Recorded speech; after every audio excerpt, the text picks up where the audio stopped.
People know this. I don't need to tell them more than once. Yeah. I will push back on you every time about that. People are desperate for their leaders to over communicate the clarity in their organizations.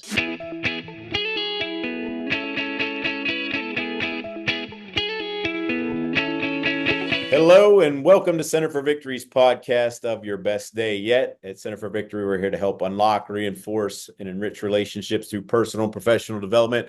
Eric Guy here, Center for Victory, Chief Victory Officer with us, a very special guest from one of my favorite places, actually. So hopefully we can have him back on and maybe I can get him to do something live when I go out and visit again. But he's from Boise, Idaho.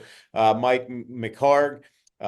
Mike is with, he's the owner and president of Mike McHargue Consulting and a principal consultant for the Table Group, which is for those of you that don't know, that's a Patrick Lencioni company.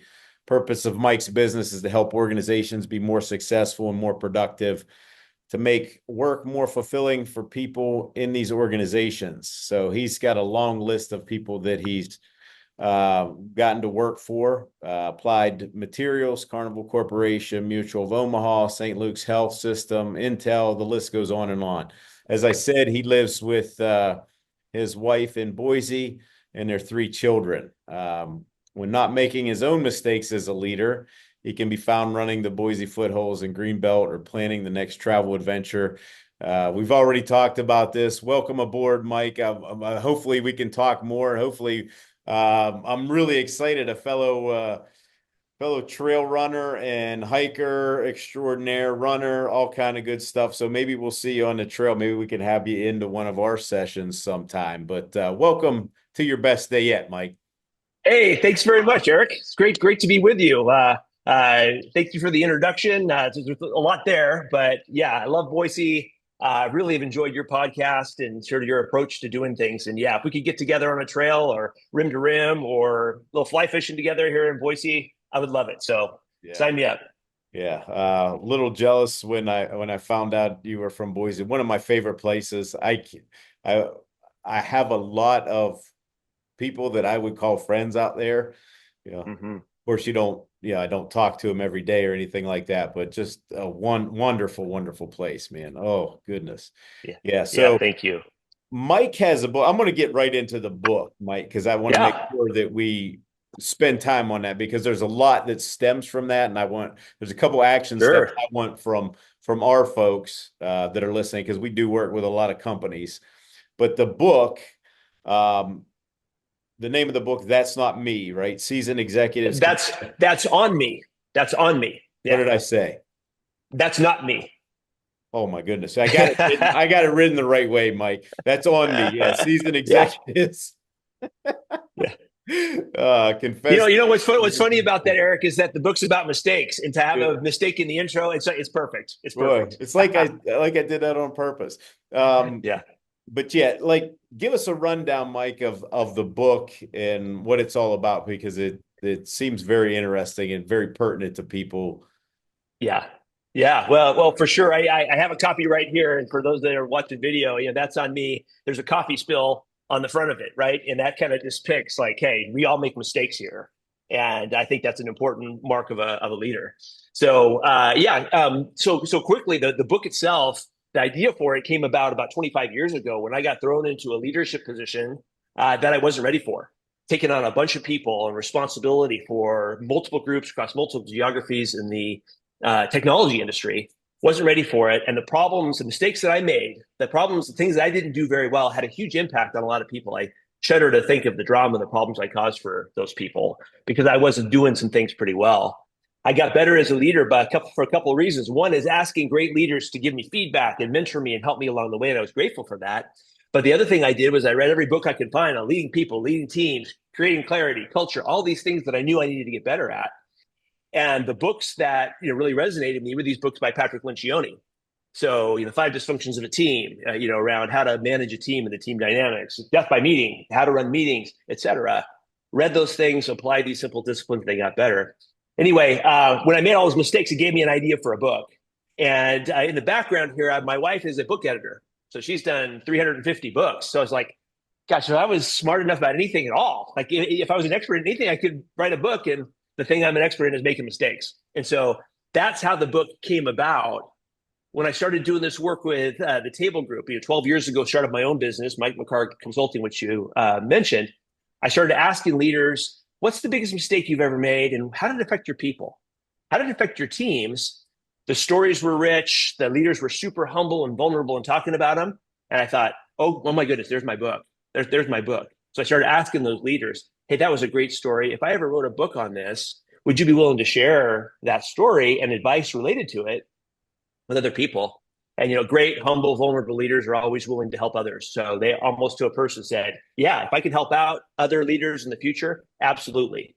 So that's what the book is. 35 stories of executive leaders sharing the mistakes that they made and advice related to those for the good of everyone. So that's really what the book is.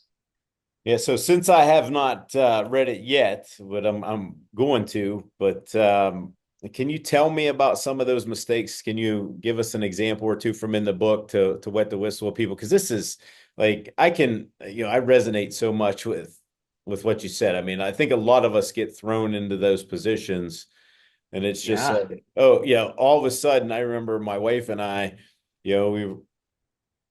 when we just started out with the company, and then all of a sudden it's like, whoa, I'm on the national stage. Then I'm getting asked to speak globally. I'm like, whoa, this is real. I'm not like, and at that point we were very young. I mean, and I'm just like, oh, I don't know what I'm doing here. And boy, made a lot of screw ups, probably burned a lot of bridges, not intentional, and nothing was malicious.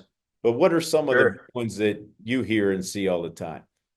Yeah, sure. Well, so when I started talking to leaders about these things and asking them for stories of their mistakes, the stories were rich, and they kind of fit into 5 categories. Just kind of naturally came into 5 categories. The first broad category of mistakes was allowing confusion in the organization, and there's a lot of stories around that. The second category was failing to connect with your team. Super important that the leaders connect with their team, and a lot of mistakes around that. The third one was around meetings. Probably more tactical than the others, but I see you smiling there. Like probably every leader, like, meetings. That's because meetings can often be lousy, and so that category is running truly awful meetings is the mistake category. There's a number of things you can mess up with there. Fourth category is hiring and firing, and not doing well at hiring and firing. Any leader who's done this work, hired and fired for a while knows, hey, it's easy to make mistakes around those things, and those mistakes can be huge. And the last category was around feedback. Giving feedback, but also receiving feedback. So there are mistakes in all of those categories. And like I said, executive leaders are sharing those stories. You say, what's a mistake? That first category, I'll just start there. Failing to create clarity for the organization, allowing confusion. People want to know, what's our direction? Where are we headed? Why are we doing this work?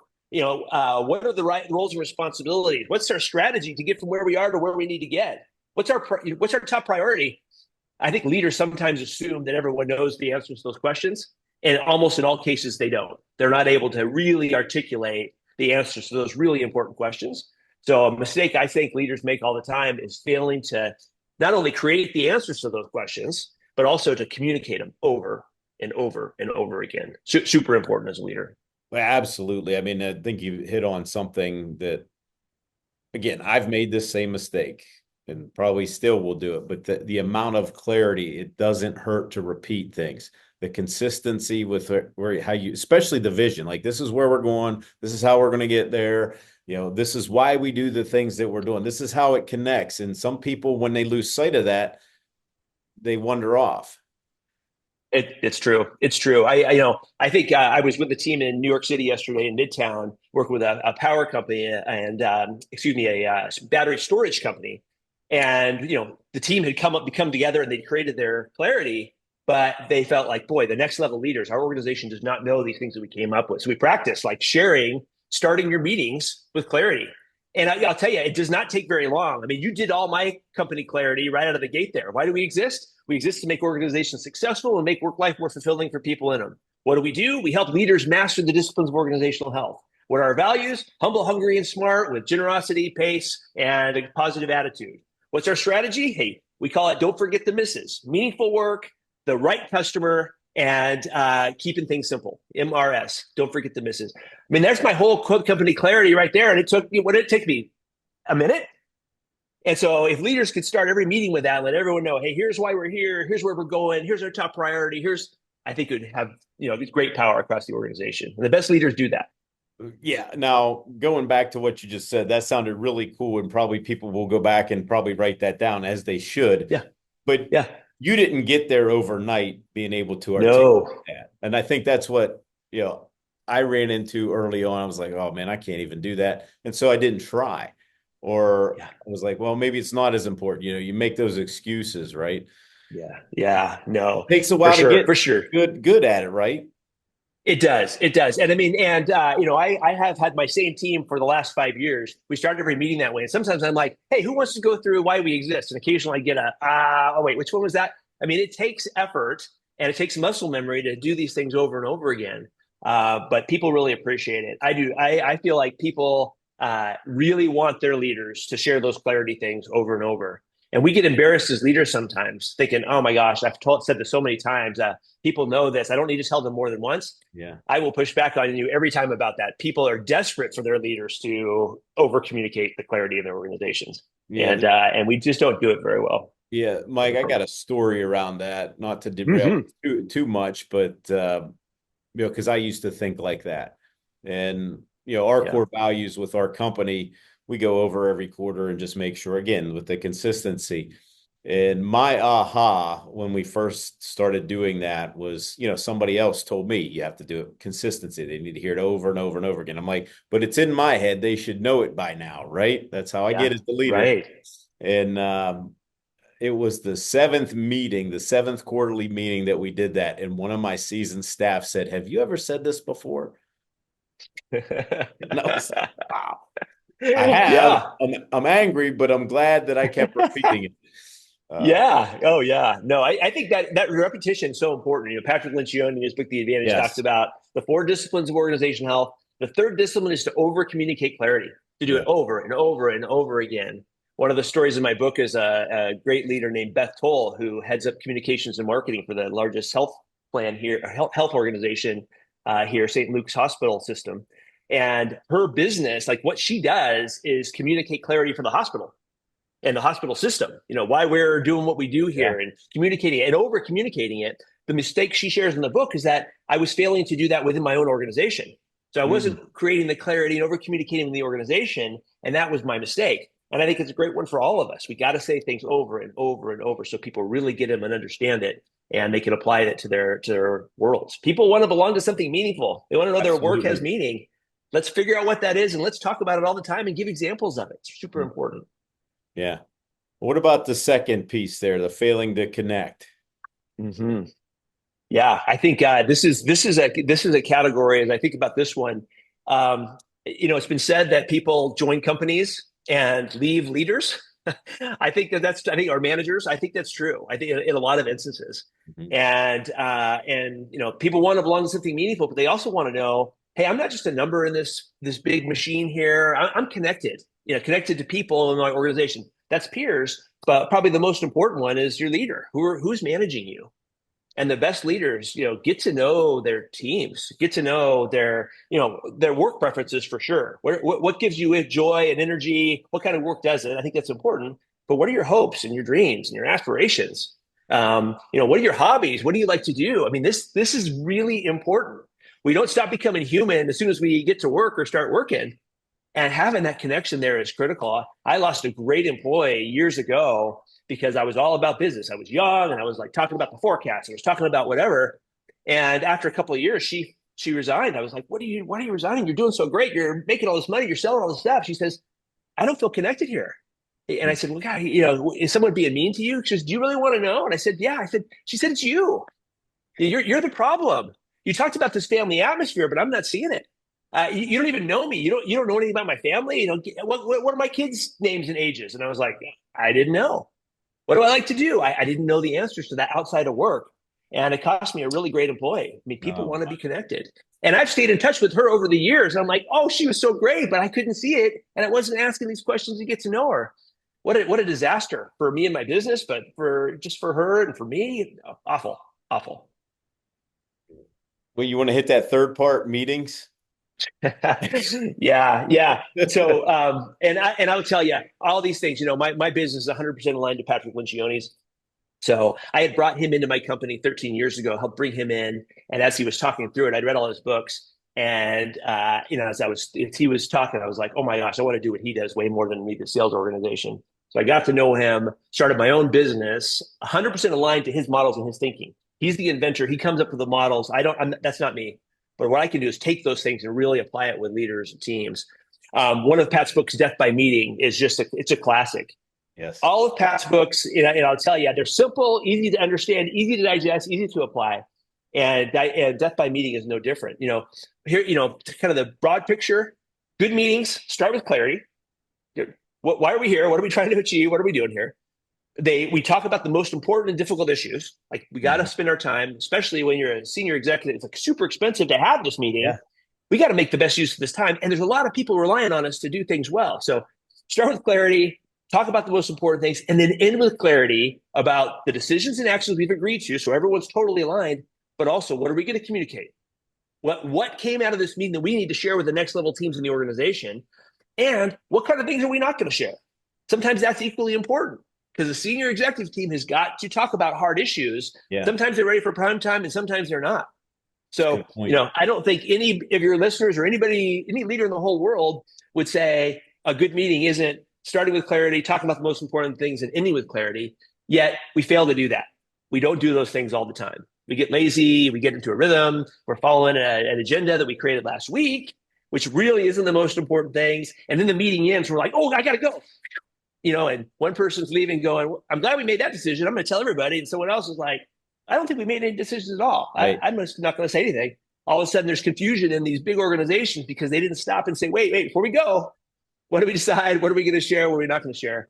So the stories in the book are about starting with clarity, talking about the important things, ending with clarity, allowing for good conflict, et cetera. Yeah, so I want to talk about the fourth piece because that's a little bit of what we do here at the Center for Victory, right? Which is hiring and firing. The fourth point you made is hiring and firing. Right person, right seat. Those needs. What are some of the mistakes that you can share with us about the hiring and firing process? Because man, I tell you, I have not yet met a leader who said they had that dialed in from the beginning. Yeah. No, I think if you give me a leader who's been leading for a while, and if they say, you know what, I got to say, I haven't made any mistakes around hiring and firing. I got to work for that person. The word is liar, because there's no way. I mean, we all have. Let's be honest. But yeah, that's a critical piece. The chapter itself is called Hire Fast, Fire Slow, because that's the mistake, right? We tend to do it the other way around, or we tend to do it that way, and it causes all sorts of grief. So, on the hiring part, I think really being clear about what you need in the position, what kind of people fit within the organization. And we talked about core values, and you said you've got your core values for your business. I've got mine too. And just being super diligent about, is this person a fit here based upon the values and the things we need to do? I think that's important. But as you said, getting the right person in the right seat is so important, right? Really, really making sure that the work that they're going to be doing aligns to the kind of work that they're not only good at, but work that gives them energy. Because if you're doing work that's not giving you energy, it's going to be absolutely miserable. The working genius from the table group is a tool that really helps you figure out what kind of work gives you energy, what kind of work drains you. Yeah. That's a really great thing to take and to really pay attention to as you're bringing people into the organization. So just really being careful about that and slowing down the process if you need to. Super important. You asked about a mistake that comes to mind. For me personally, I started a new sales organization years ago, and I cut some corners. I was in the Bay Area in California. There wasn't a large labor pool. We were desperate. We had to get people on. We had a big quota. And we took some shortcuts and hired some people without really diving into the references. They just seemed too good to be true. Turns out they were. These guys were professional job securers. They weren't actually salespeople at all. They had these great resumes, which were all made up. They were serving as each other's references. And then they would get hired and they would start getting those direct deposits. And in California at the time, maybe still it's the case, you couldn't fire anybody. It was like so hard to document and move someone out of the organization. So you started collecting those checks. These guys had like 10, 12 jobs, and they were just getting all these paychecks. We took shortcuts. We didn't get to know them. We didn't do a thorough job on references. it's embarrassing like that happened to us. Shame on us for not being more diligent. And it's pretty egregious what we did there, but it's probably not that uncommon. I found someone, I'm going to rush to get them in here because I got something I need to get done, and that can be disastrous. Yeah, it could be really disastrous for sure. I was telling Mhm. a young man he's just a new supervisor yesterday. He had to let go of somebody, and he's like, well, he said something to him that he shouldn't have. And I'm like, well, been there, done that, right? Probably a lot worse than what you just told me. And Yes. he kind of looked at me and I'm like, yeah. He's like, I did apologize. I said, you know what? Good for you, because I never did when I was Yeah. your age. I was just like spitfire and get out and, all the expletives that come with it. And, just, he went back and I'm like, man, dude, that is so good for your first, yeah, because it's the first person he's had to get rid of. He's only Yeah. 31, 32 years old. And yeah, it was somebody that he knew very well. And I'm like, good for you to be able to do that and say, hey, look, a little bit of this is on me, Yeah.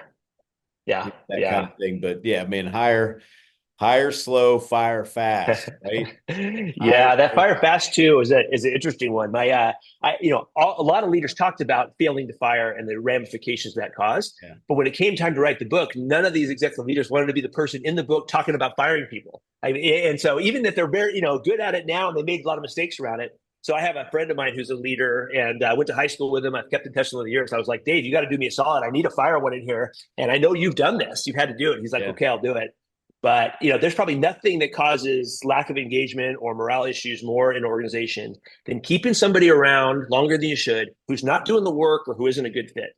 I mean, think about the drama. And usually, when you finally do what you need to do around that person who's not doing a good job or not a good fit in the organization, the whole organization gets better almost immediately, right?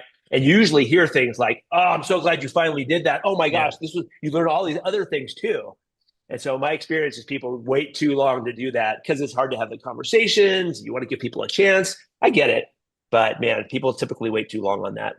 Hi, everyone. I wanted to tell you about an event we have coming up on January 18th from 9 to 3 at Concord Church, and that is our third annual Vision Day. Now, I know everyone likes to set goals at the beginning of the year, but this is our intentional way of doing that to help you define and align with your priorities and expectations at work, at school, at home, etc. We're going to be working on personal alignment, practical teaching, and purposeful direction. And you can sign up now for this event at centerforvictory.com under the events tab, and spots are limited. So if you are a teenager and above, you are more than welcome to come. We actually would really love to see you there, but make sure you get your spot now by signing up, and maybe keep an eye out on our Black Friday sale that we'll have coming up shortly. Don't miss out. We'd love to have you there. Let's make 2025 the best year yet. And now back to your regularly scheduled podcast.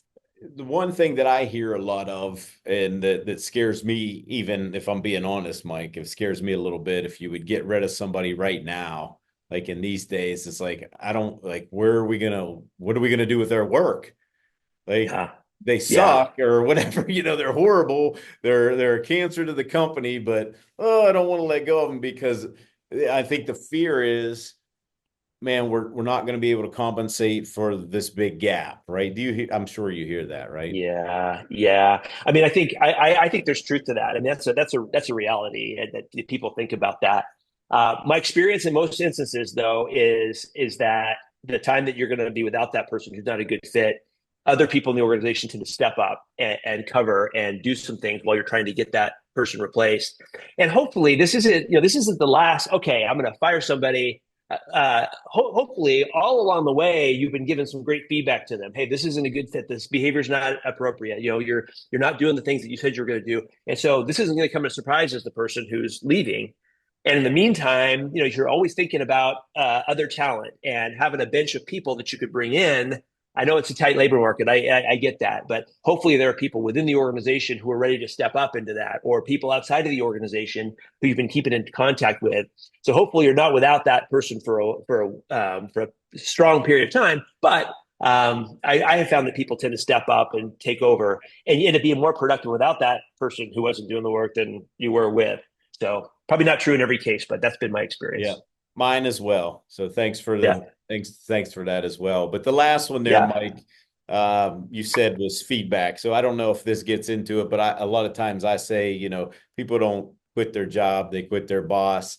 And it's, hey, the boss isn't giving some of the things that you already said. The boss isn't telling me anything. I don't know. Am I doing my job right? Am I not doing my job right? Am I doing enough? Am I not doing enough? And then that creates all this panic and anxiety. And then there's the disconnect and the disengagement. And then sometimes they leave, or worse, they stay and are miserable. Right? Yeah, miserable to themselves and everybody around them, right? No, I think it's true. I think good leaders give feedback, and as I started that chapter, most of the stories are around giving feedback, and I think it's absolutely critical to give feedback when things go well. Attaboy, great job, recognition. I think sometimes leaders, if they don't need as much feedback, they don't give it as much, which is tragic. But also when things don't go well, that's harder. That's harder to do that. And one of the things that good leaders do is they give honest, direct feedback when things don't go well. Let me give you some direct feedback. Hey, that project didn't go as well as it could have, or that meeting or that presentation could have been better. Let me give you some honest feedback. And that is a gift. People talk about feedback being that's a gift to someone who hasn't gone very well. And I think we shy away from those conversations as leaders sometimes. It's like, oh my gosh, they're going to take it the wrong way, and I don't want to be mean. I don't want to be the mean guy or whatever. I'll tell you, I think it's the kindest thing you can do is to give honest, direct feedback right away. We've probably anybody who's been working for a number of years, probably sat in a performance review at some point in our career where the leader said, gosh, for the last year, last 6 months, you've not been doing this thing very well. Talk about cruel, like to wait 6 months to give someone feedback about something. I mean, that's cruel. Yeah. To give them real feedback, real time, right there on the spot. Let me give you something. I think this could help you next time. I think it's the kindest thing you could do. Um, so he'll give feedback. A lot of the stories around that. The very last book in the story, though, is kind of turns it around. It's about good leaders asking for feedback and then acting upon it. My good friend Tavo Grodfredson, he and I worked together for a number of years. He's now executive coach. But he says, in the story, he says, boy, one of the most important things a leader can do is ask for feedback and then act upon it. Ask for feedback and act upon it. Because when a senior leader in an organization asks for feedback, first of all, it shows vulnerability. It sends a message that I can get better too, just like everyone else could. And when they act upon that feedback, it just sends a message, hey, I can get better, so can you. And the entire organization gets raised up because everyone wants to get feedback and get better, just like that senior leader does. So I love that. At the end of the book, I created this little assessment based upon the mistakes in the book. And that's my challenge at the end of the book is to say, hey, here's an assessment based upon all those mistakes. You can go through and grade yourself. Hey, I'm outstanding at this, but I stink at this. Yeah. Go through that for self-awareness.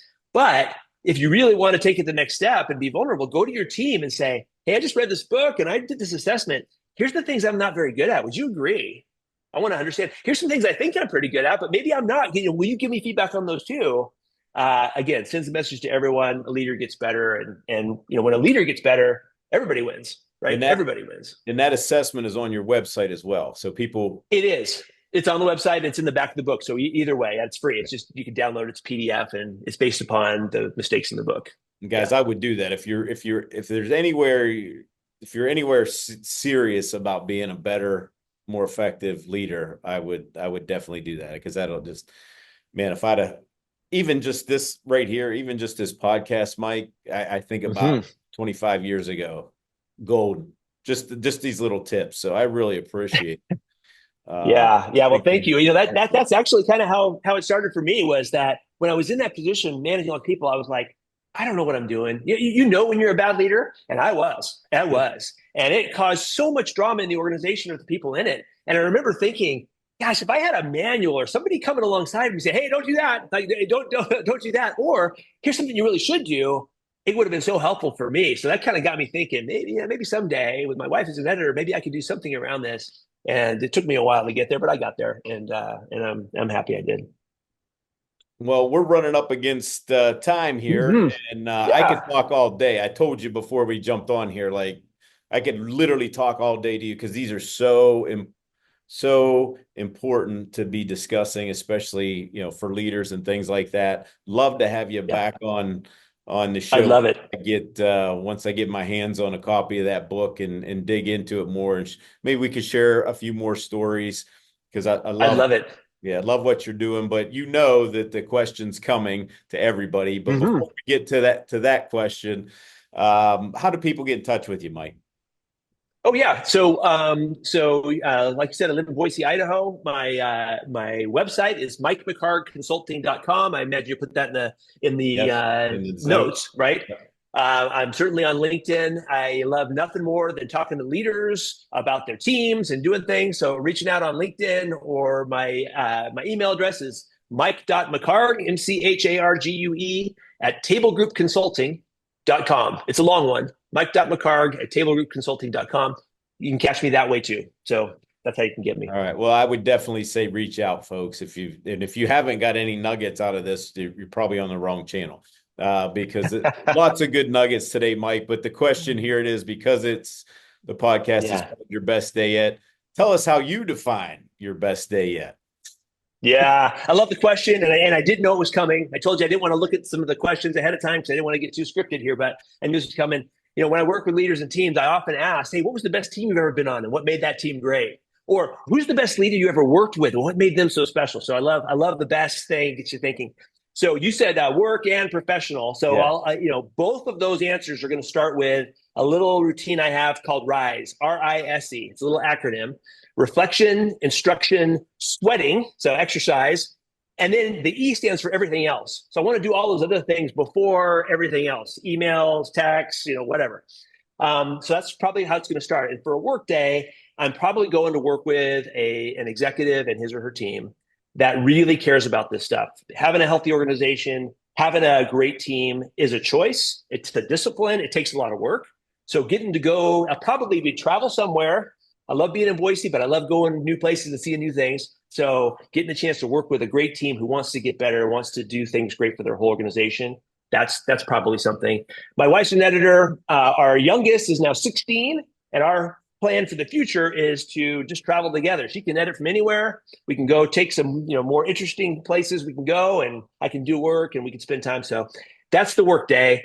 The personal day is probably includes some football. It starts with the RISE program again, of course, but probably is some football. One of my best friends is the coach of the high school team locally here. We love the Boise State Broncos. We love the San Francisco 49ers. So it includes football, includes all of my family, 24-year-old, 22-year-old, and 16-year-old, all probably doing something very active together, and probably eating some good food too, because we enjoy that as well. So Well, that's there's my personal best day.